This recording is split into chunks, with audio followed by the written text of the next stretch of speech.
नमस्कार मित्रांनो, स्वागत आहे तुमचं पुन्हा एका नवीन व्हिडिओमध्ये. मित्रांनो, पश्चिम आशियातील इराण आणि अमेरिका इस्रायल यांच्यातील वाढत्या संघर्षाचं सावट आता भारताच्या आर्थिक प्रगतीवरती दिसू लागलंय. जागतिक रेटिंग एजन्सी मूडीजनं चालू आर्थिक वर्ष 2026-27 साठी भारताच्या GDP वाढीचा अंदाज हा 6.8% थेट 6% इतका खाली आणलाय. या युद्धामुळे जागतिक पुरवठा साखळी विस्कळीत होऊन महागाईचा भडका उडण्याची देखील भीती मूडीजनं व्यक्त केली आहे. भारताच्या ऊर्जा आणि शेती क्षेत्रासाठी पश्चिम आशियातील शांतता अत्यंत महत्त्वाची आहे. मूडीजच्या अहवालानुसार आयातीवरती अवलंबित्व हे भारताला लागणाऱ्या एकूण कच्च्या तेलापैकी 55% असून LPG पैकी 90% पुरवठा याच युद्धग्रस्त भागातून होतो. त्यानंतर खतांच्या आयातीवरती परिणाम झाल्यामुळे खाद्यपदार्थांच्या किमती वाढण्याची दाट शक्यता आहे.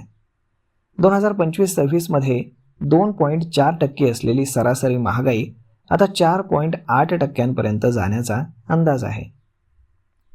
मूडीजनं भारताच्या आर्थिक प्रगतीला खीळ बसण्याची काही प्रमुख कारणं देखील दिलेली आहेत. यामध्ये सर्वात पहिले कारण आहे ते म्हणजेच खाजगी उपभोग. वाढत्या महागाईमुळे सामान्य लोकांच्या खरेदी क्षमतेमध्ये घट होईल. त्यानंतर भांडवली निर्मितीमध्ये सुस्ती येण्याची देखील शक्यता त्यांनी वर्तवली आहे. परदेशातून भारतात येणाऱ्या पैशांपैकी 40% वाटा हा आखाती देशातून येतो. त्यामुळे युद्धाच्या परिस्थितीमुळे या उत्पन्नावरती देखील परिणाम होण्याची शक्यता आहे. आता महागाईचं संकट पुन्हा उभं ठाकल्यानंतर रिझर्व्ह बँक ऑफ इंडिया आपल्या धोरणात बदल करू शकतं.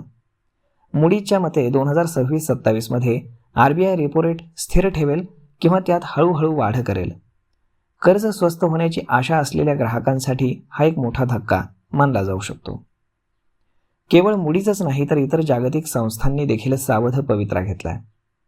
भारताचा विकास दर हा 7.6%वरून 6.1% घसरण्याचा अंदाज व्यक्त करण्यात आलाय.